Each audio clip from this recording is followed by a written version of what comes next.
Salamat sa araw na ito na kanyang pinakabanal na araw na tayo ay binigyan ng pagkakataon na naman ng ating Panginoon Jesucristo at isama na makapag-ari ng kanyang salita.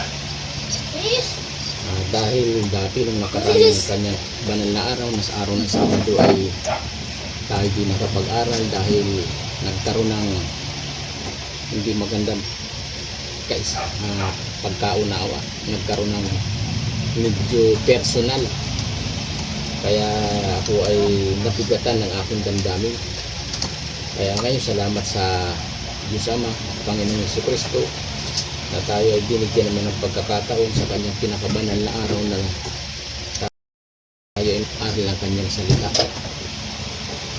Ngayon kanyang banal na araw, araw ng Sabado,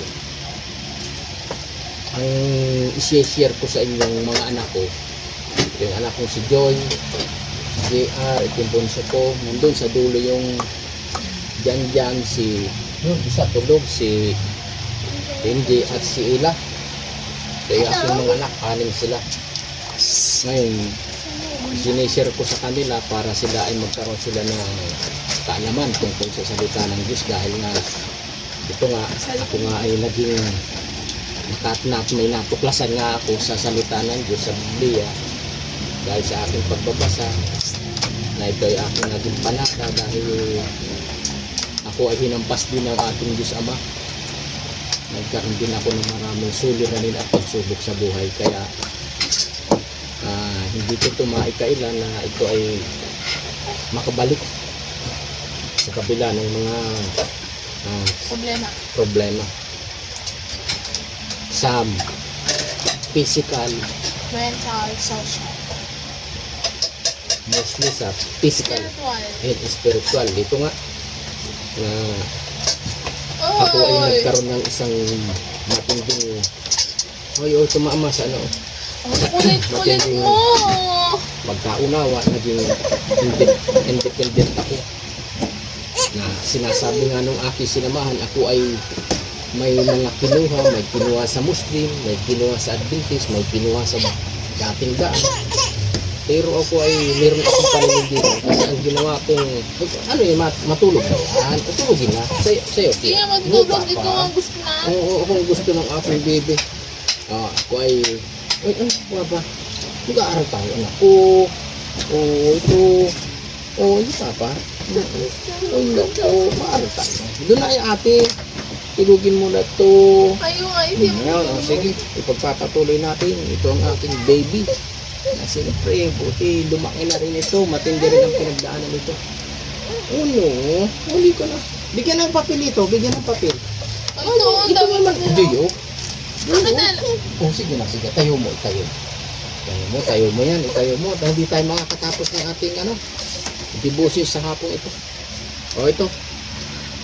Ang isi-share ko sa inyo, sa hapong ito, yung napag-aral namin na ako ay nagkaroon ng bigat. At doon ko nalaman sa aking dati sinasama sa Seventh Adventist na sa kanilang pagkaunawa,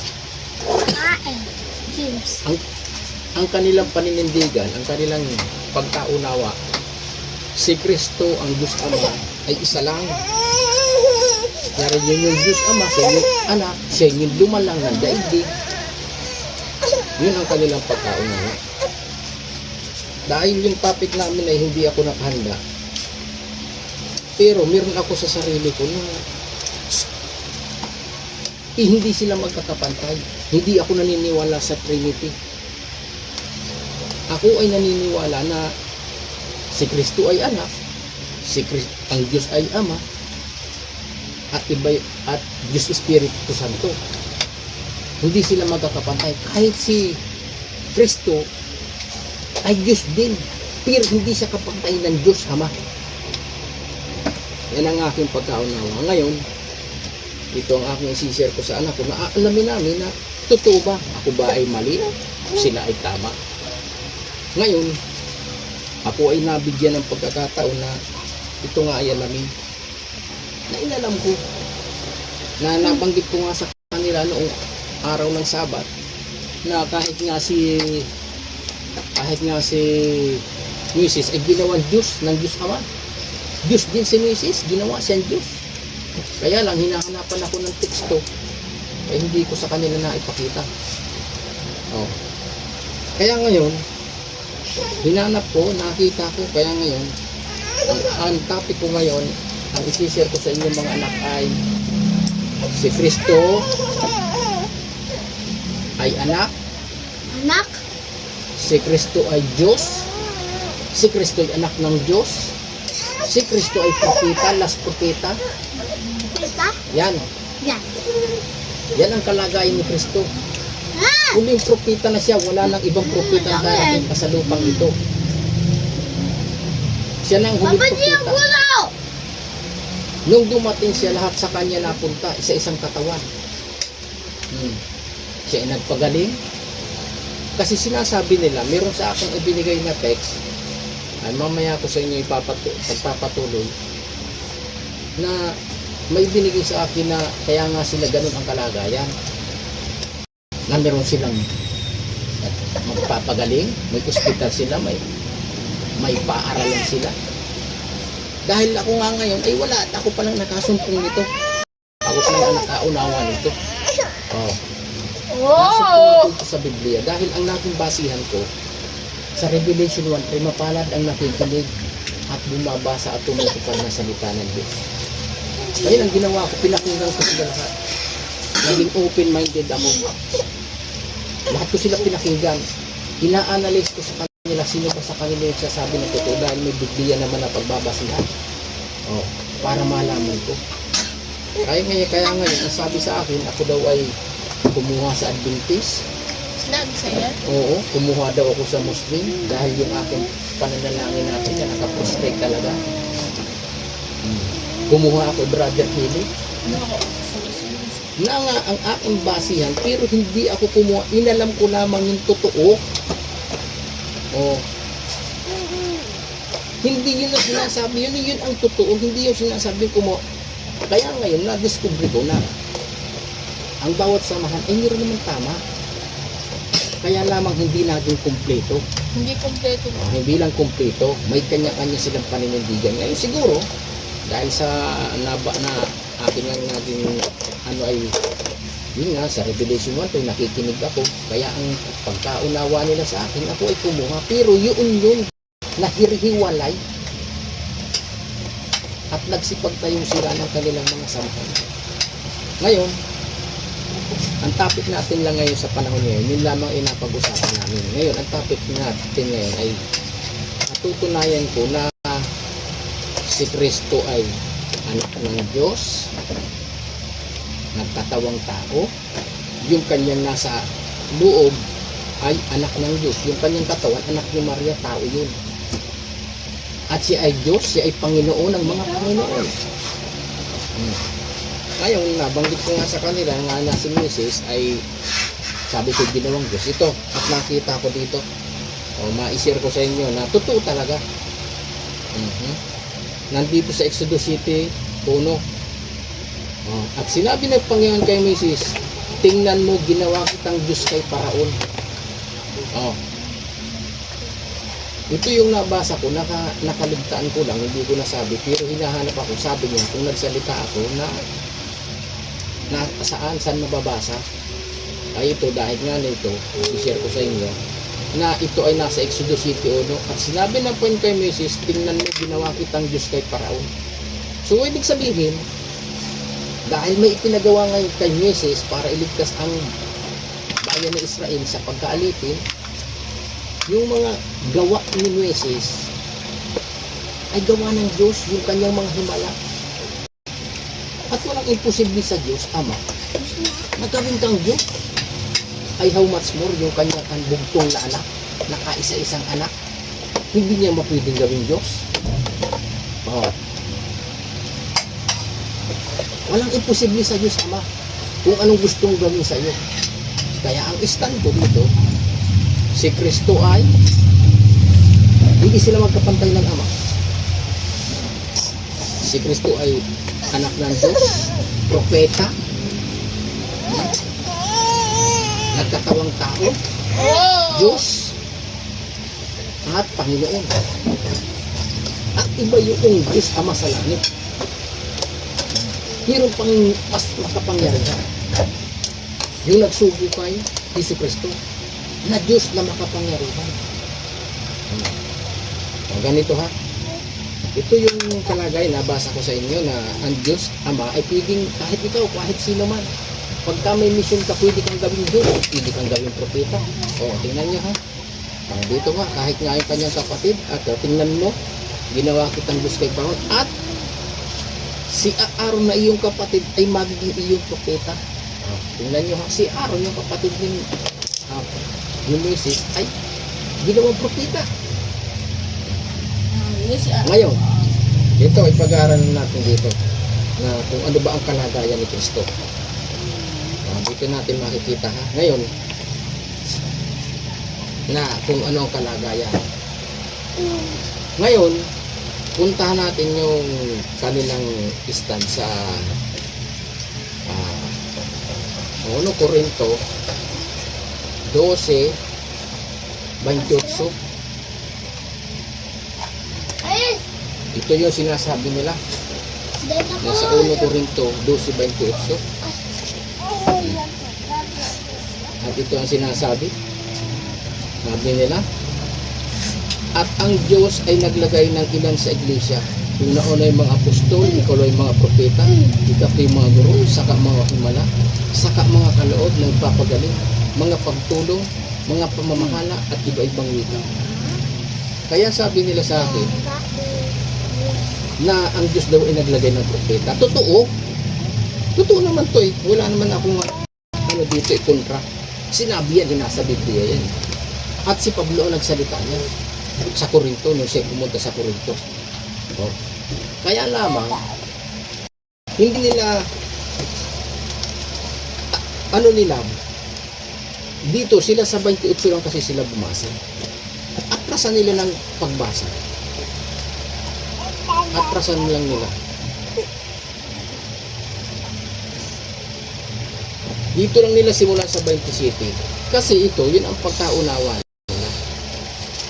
Noong unang kapanahunan, ito totoo, yung naglagay ang Diyos ng mga propeta. Pero sa kapanahunan ngayon, wala na. Kasi gusto nila palabasin na may propeta pa. Kaya sila may propeta. Ang propeta nila ay si Ellen G. White. Hindi nila tinatanggap na si Kristo ay propeta. Last propeta. Ito kasi, nung dumating ang Panginoong Hesus Kristo, nung sinugo ng Ama sa langit, wala nang ibang propeta. Yan ang pagkaunawa ko. Last prophet na si Kristo. Tingnan nyo ha, dito sa 27. At pasan lamang. Kaya sila, yung sa kanila, mayroon pang mga, kaya may propeta pa sila. Ay ngayon, sa akin, dito natin basahin sa 27 kung sino ang pinakakahulugan itong talatang ito. Kaya nga ang katawan ni Kristo, ang bawat isa ay sama-samang mga sangkap niya. Dito sa 1 Corinto 12:27. Ano ang sinasabi? Ano ba yung sangkap ni Kristo? Hindi lang nila na alam. Hindi lang nila i-atras lamang ang basa.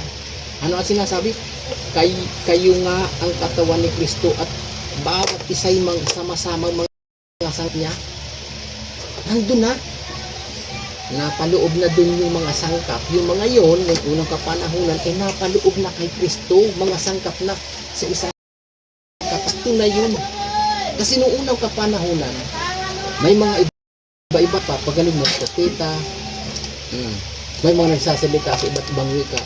Ngayon ay dumating si Kristo, wala na. Hindi na yung, kasi nagtupad na kay Kristo ito. Wala na iba't ibang wika. Nagkaroon na nung dumating nung si Kristo ay umakyat na sa langit, bumaba na sa lahat ng tao, nagkaroon na ng iba't na, nakapagsalita na. Tignan mo ang tao ngayon. Maraming mga tao ngayon, hindi lang isa ang alam na salita. Napakarami ng mga alam na salita. Nagkaunawa na sila. Nangyari na ito sa kapanahunan noong si Kristo ay umakyat na sa langit. Ngayon, itong mga sangkap na ito ay na kay Kristo na. Ang sinasabi, kayo nga ang katawan ni Kristo. Lahat na sinasabi, sabi ni Pablo, at bawat isa sama-sama na siya mga sangkap. At ang Diyos ay naglagay ng ilan sa iglesia, una yung mga apostol, ikaw yung mga propeta, ikatlo yung mga guro, saka mga himala, saka mga ikaloob na nagpapagaling, mga pagtulong, mga pamamahala at sa iba't ibang wika. Pagdating sa 20 hindi nagtatanong na ito, lahat bagay mga apostol, lahat bagay mga propeta, lahat bagay mga guro, lahat bagay mga manggagawa ng himala. Nagtatanong. Dito sa 30, may mga kaloob na nagpapagaling baga ang lahat. Nagtatanong pa rin. Nagsasalita baga ang lahat ng iba't ibang wika. Lahat baga ay nagpapaliwanag. Pagdating sa 31, ito ang napaka-importante. Katapwat. Anong ibig sabihin? Maningas ninyong naisin ang lalong dakilang mga kaloob. At itinuturo ko sa inyo ang isang daang kagaling-galingan. Yun yung ipinapalagay ni Pablo rito nung siya nangangaral sa Corinto. Nung pumunta siya sa Corinto, na sino yun? Binibigyan niya ng diin si Kristo kasi nagpakita nga siya sa Damasco. Sa nakasisilaw na liwanag. At ito si Pablo na to, na dating pangalan ito si Saul, ay nabulag ito. At ito ay pinapuntahan kay Ananias. Yan siguro, alam na ninyo yan. Anong ibig sabihin dito ni Pablo? Ang ipinupunterya dito ni Pablo ay si Kristo. Sino yung daang kagaling-galingan? Si Kristo. Nandun na ito sa isang katawan. Ang katawan ni Kristo ay maraming bahagi. Nagpapagaling, nagsasalita ng iba't ibang wika, nagtuturo, propeta. Hindi ba't niya sinasabi, Ibig sabihin, si ano ay propeta. Dahil siya nga ang nagsasaysay. Ano ba ang propeta? Ano ba ang meaning ng propeta? One who utter divine revelation. Siya mismo yung author ng salita. Yan yung kalagayan. Ngayon, ipinapaalam ko sa inyo na si Kristo din ay propeta. Sige, alamin nga natin na kung ba talagang si Kristo ay propeta. Ano mo naman si Bibi? Tingnan ninyo ha. Na kung totoo ba na talaga si Kristo ay propeta. Kasi si Kristo hindi sila naniniwala na si Kristo ay propeta. Kahit si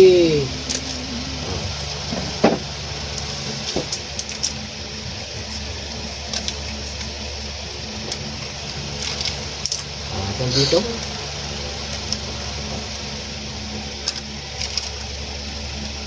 Tingnan nyo dito ha. Propeta sa tingnan niyo ha dito. Nasa Mateo 21:1 ay 21:11. Puntahan natin sa Mateo 21:11. At ito ang sinasabi. Tingnan niyo paano malalaman na ganito ang kalagayan ng siyo. At sinabi ng mga karamit sa Mateo 21:11 ha, tandaan niyo, at sinabi ng mga karamit, ito'y ang propetang Jesus na taga Nazaret at Galilea. Ngayon, hindi ko sabi ko nga si Kristo ay propeta. Hindi daw propeta, Jesus daw siya. Sino? Eh, sabi ng Adventist, sabi ko siya nga, marami nga siyang nasa katawan. Nasa katawan. Kasi siya nagsasaysay. Ay hindi ko lang ito alam.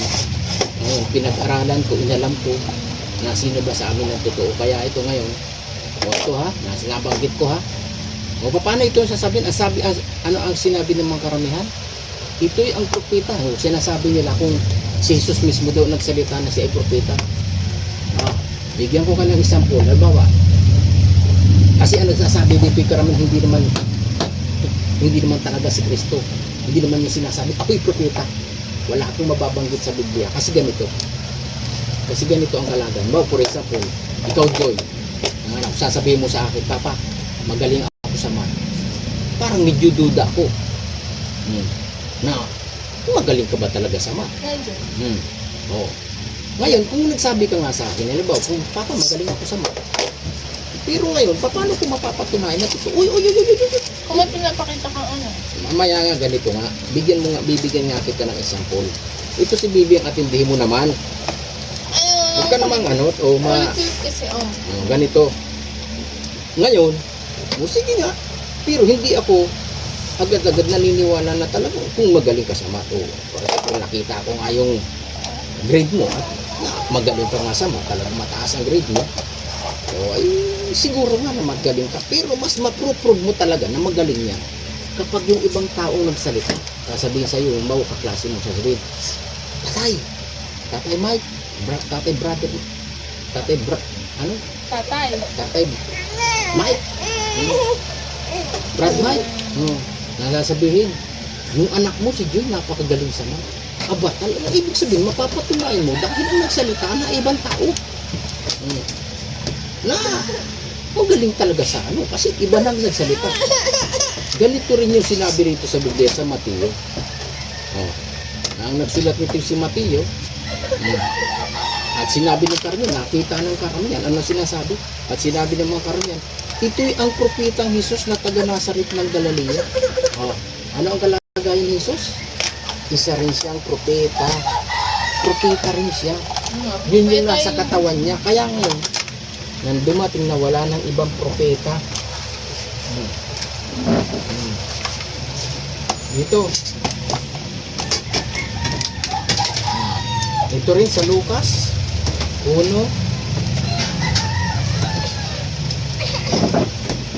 Lucas 1:76. Luke 1:76. Ito ha? Ang haba pa na nito. Ito 76. Ito ang sinasabi So, ito sa Lucas yun ha. 1:76. Oo. At ikaw sanggol, tatawagin kang propeta ng kataas-taasan. Tingnan nyo ha. Si Kristo pala yan ha? Propeta siya. Propeta ng kataas-taasan. Yun yung kalagayan niya. Sapagkat magpapauna ka sa unahan ng mukha ng Panginoon upang ihanda ang kanyang mga daan. Yan ha. Si Kristo pala ay propeta ng kataas-taasan. Dito rin sa Lucas 7. Lucas 7. Yan nyo ha. Lucas 7:16. At ano rin siya? Ano si Kristo? Dahil sabi Adventist, hindi daw siya propeta. Ay ngayon, andito sa Biblia ha. Lucas 7. Yung mga binigay ko sa inyong talata. 16. Ano ba ang kalagayan ni Kristo? At sinigla ng takot ang lahat at nilulhati nila ang Diyos na sinasabi, lumitaw sa gitna natin ang isang dakilang propeta at linalaw ng Diyos ang kanyang bayan. Tingnan nyo ha. Ano ba ang kalagayan ni Kristo? Propeta rin siya. Lumitaw sa atin. Dakilang propeta, hindi lang basta propeta. Dakila pa. Yan yung kalagayan ni Kristo. Ito rin yung sinasabi.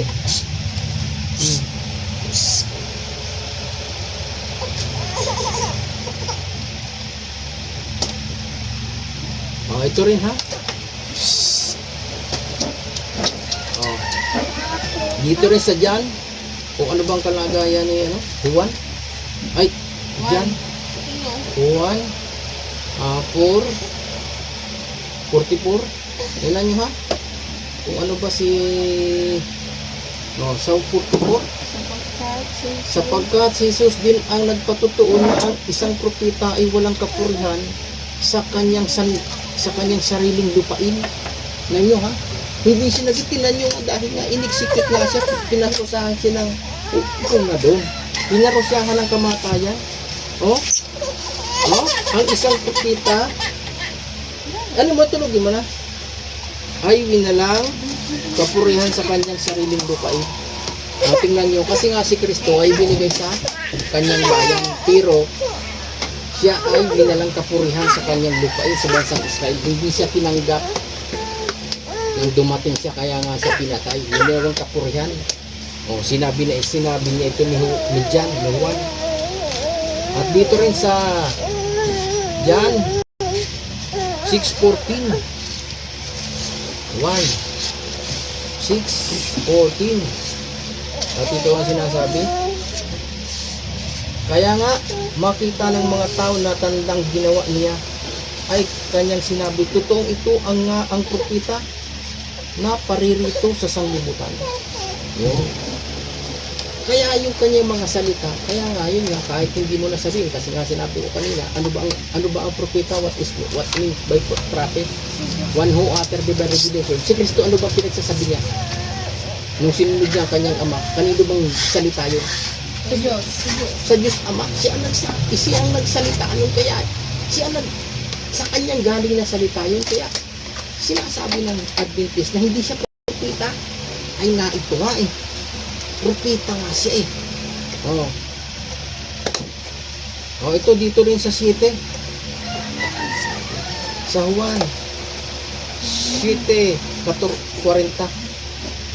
7:40. Ano ba yan? Kung hindi ba talaga si Jesus ay propeta?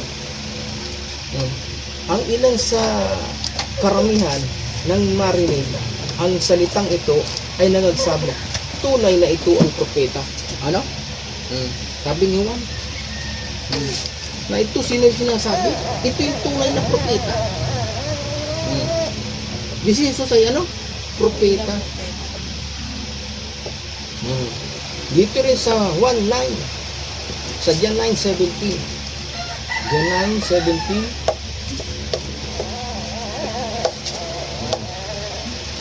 Ito ha.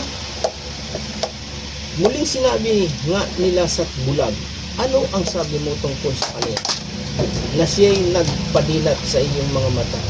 At kanyang sinabi, siya'y isang propeta. Tandaan niyo mga kapatid ha. Kaya si Kristo, ano ang kanyang kalagayan? Ano ang kanyang kalagayan? Ito na ipahayag ko sa inyo na si Jesus ay isang propeta.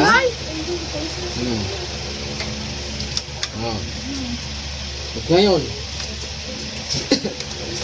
dahil nga na-share ko sa inyo kanina na dito nga sa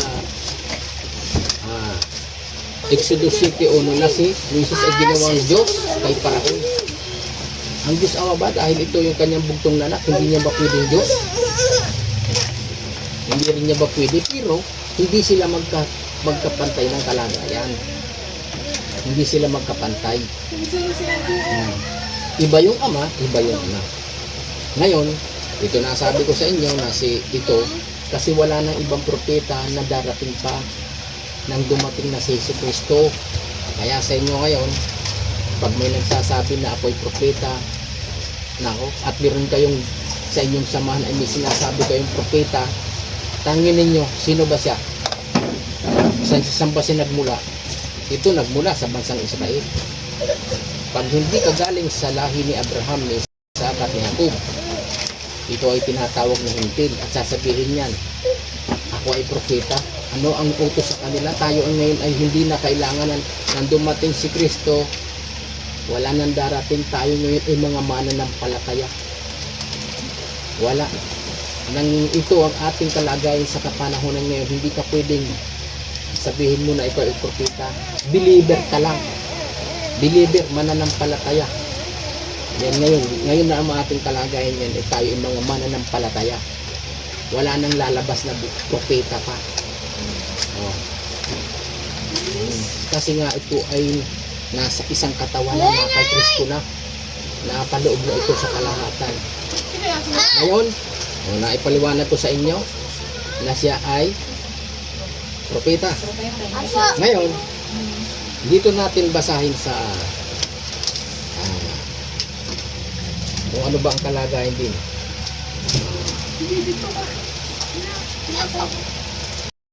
Upo ko sa hangin. Yan, 14. Ito ha? Hindi ka? Uno. Uto? Ito ha? Tingnan ninyo ha? Kung ano ba talaga ang kalagayan ni Jesus Kristo ha? Ito ha? Ipapaalam ko sa inyo. Bakit ka dyan? Dito ha? Dito ha, babasahin natin itong 1 John 14:1. Pagpatuloy natin, simulan natin sa 1 ha. Uunawain natin to ha, kung ano ba ang kalagayan. Sabi dito, huwag magulumihanan ang inyong puso. Magsasampalataya kayo sa Diyos, magsasampalataya naman kayo sa akin. Sa bahay ng aking ama ay maraming tahanan. Tingnan niyo ha, ano yung kalagayan, ano yung isinasaysay dito ni Juan? Ha? Na dahil ito ay gabay ng banal na espiritu kay Juan. Sa bahay ng aking ama, sino nagsasabi dito? Ito'y sinubo. Ang nagsaysay nito, ang nagsulat nito ay si Juan. Pero ang nagsaysay nito ay si Kristo. Dahil si Juan ay gabay ng ni Kristo. Kasi siya ay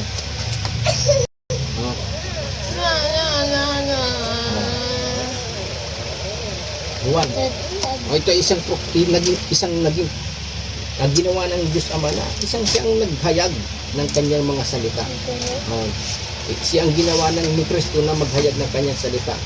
Kaya dito ang sinasabi, sa bahay ng aking ama ay maraming tahanan. Kung di gayon ay sinabi ko na sana sa inyo sapagkat ako'y paroon upang ipaghanda ko kayo ng dakong kalalagyan. Tingnan nyo ha. Tingnan nyo ha. Sino nagsasabi nito? Si Kristo. At kung ako'y pumaroon at kayo naman ay ipaghanda ko ng kalalagyan, ay muling paririto ako at kayo itatanggapin ko sa aking sarili upang kung saan ako naroon, kayo naman ay tumuon. Tumayo ka nga lang. At kung saan ako paroroon, ikaw nga muna dyan dito. Kasi si ate may ano. At kung saan ako paroroon ay malalaman ninyo ang daan. Sinabi sa kanya ni Tomas, Panginoon, hindi namin malalaman kung saan ka paroroon. Paano nga ang malalaman namin ang daan? At sumagot dito, sinabi sa kanya ni Jesus, ako ang daan at ang katotohanan at ang buhay. Sino man ay di makaparoroon sa Ama kundi sa pamamagitan ko. Kung ako'y nakikilala ninyo, ay makikilala ninyo ang aking Ama. Yan. Ano sinasabi? Ano sinasabi dito? Kung ako'y nakikilala ninyo, ay nakikilala ninyo ang aking Ama. Buhat ngayon, siya'y inyong nakikilala at siya'y inyong nakita. Sinabi sa kanya ni Felipe, Panginoon, ipakita mo sa amin ang Ama at sukat na ito sa amin. Sinabi sa kanya ni Jesus, malaon ng panahon ako'y inyong kasama, ay hindi mo ako nakikilala, Felipe. Ang nakakita sa akin ay nakakita sa Ama. Yan. Okay, so ibig sabihin dito, ang nakakita daw sa Diyos, kay Kristo, ay nakakita sa Ama. Dahil bakit? Kasi dahil nga si Kristo ay ginawa niya yung kalooban ng Ama, kaya yung kanyang kaisipan, yung ipinapahayag sa atin na salita na galing sa kay Kristo, ay galing sa Diyos kasi nga si Kristo nga ay naghahayag ng salita ng Ama. Kaya, ano ibig sabihin? Yung kanyang sinasabi ay galing sa Ama. Kaya ngayon, kung ikaw pagbabasihan mo, nakita mo na rin yung Ama sa kanyang kalagayan. Kasi nga, siya nga ang nagsasaysay ng salita ng Ama, na sinunod lang niya lamang ang kalooban ng Diyos Ama sa langit. Hindi kabaga nananampalataya na ako'y nasa Ama. Okay na nyo ha? Nasa Ama siya kasi nga siya nagsasaysay at ang Ama ay nasa akin. Diba? Napakaliwanag. So ibig sabihin, magkapantay ba sila? Ako'y nasa Ama at ang Ama ay nasa akin. Yung kasing salita ng Ama sa langit ay nasa kanya. Siya ang nagdala. So ibig sabihin, siya na ba rin siya? Ito na ba rin yung Ama? Ito na ba rin yung anak? Kasi nasa kanya. Ipagpatuloy natin ha. Ang mga salitang aking sinasabi sa inyo hindi ko sinalita sa aking sarili, kundi ang Ama ang tumatan sa akin at gumagawa ng kanyang mga gawa. Yan ha, napakaliwanag na sa kanya tumatahan yung Ama, yung kanyang salita, yung pagkaunawa niya, siya ang nagdala ng salita,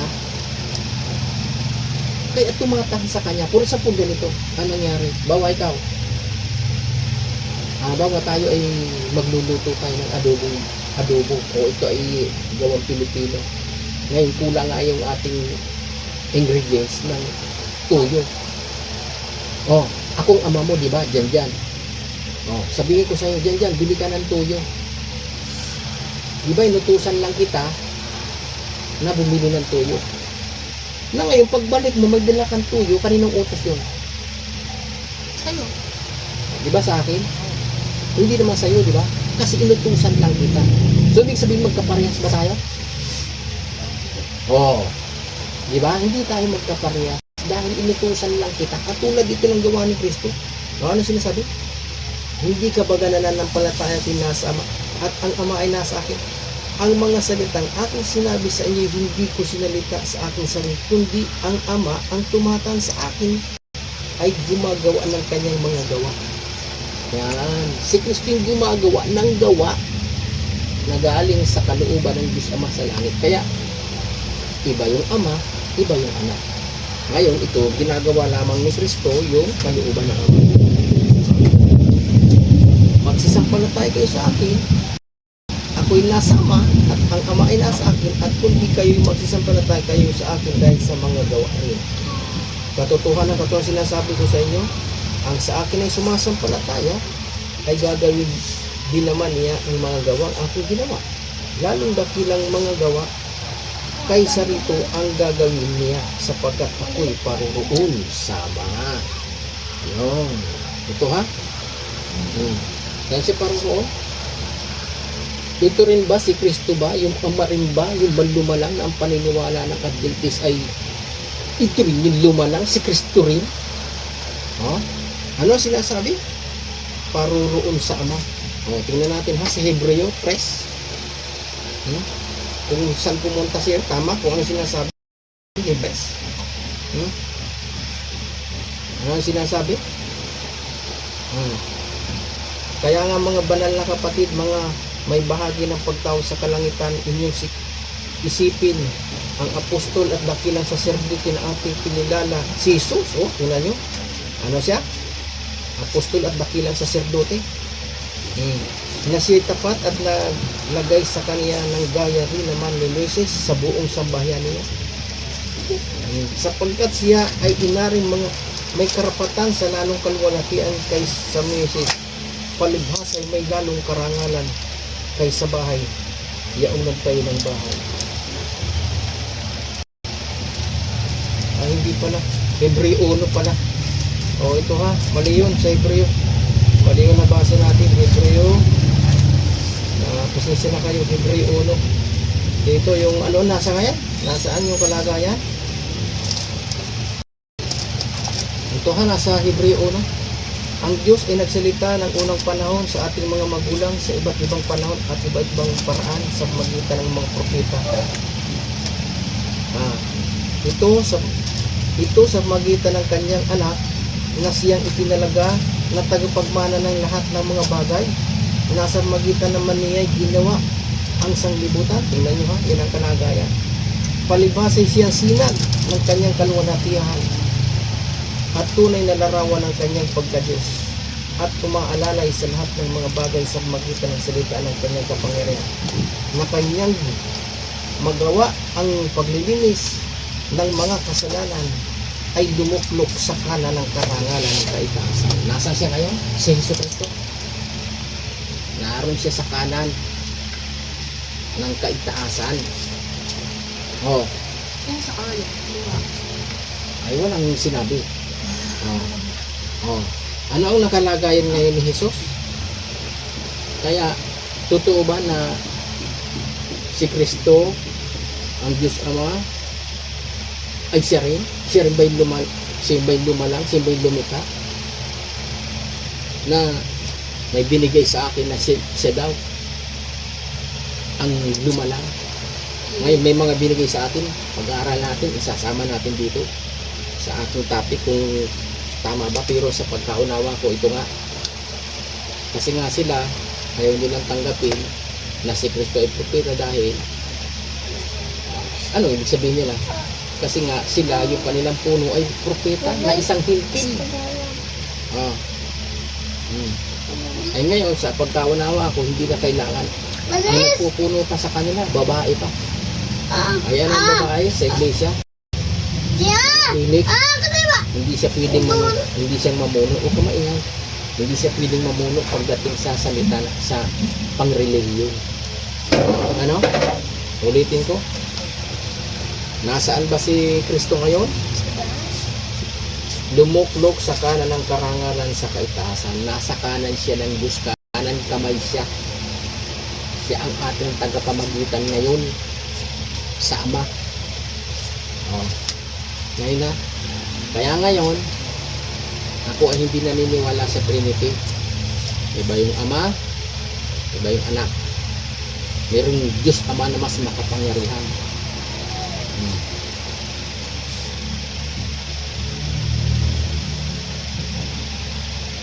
Ito ang ating naging topic ngayon. Ngayon, ito ha, napakaliwanag na ito sa mga sumusubaybay at nakikinig. Ang aking istang dito, hindi magkapantay ang Diyos Ama at ang Diyos Anak. Sila ay tatlong persona, Diyos Ama, Diyos Anak at Diyos Espiritu Santo. Pare silang Diyos. Pero hindi sila magkapantay ng kalagayan. Yun o, islitik pa nasabit. Kaya ngayon ha, yun ang naisip ko sa inyo na bawa pagtanda nyo, huwag kayong maniniwala na si Kristo ay siya ang yung lumala. Siya ang namamagitan sa atin ngayon. Siya ay nasaan si Kristo ngayon? Saan siya? Ha? Nasa kanan ng Diyos. Siya ang namamagitan na para sa atin. So, tandaan ninyo ha, ito ang kalagayan ni Kristo. Wala nang ibang propetang darating pa. Ang last na yan, si Kristo. Siya na ay nagsalita na iba't ibang wika, nagpagaling, nasa kanya na yun, nasa isang katawan na ni Kristo yun. Ano siya?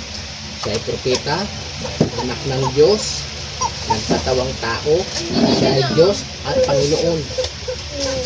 Nasaan siya ngayon? Nasa kanan ng Diyos ngayon siya. Siya ang dakilang saserdote natin, siya ang namamagitan sa ating kapanahunan. Wala nang iba. Kapag may lumabas pang iba, ay iba na yun. False prophet na yun. Hindi nila tinanggap si Kristo. O ito ha, ito lamang yung aking topic na yan.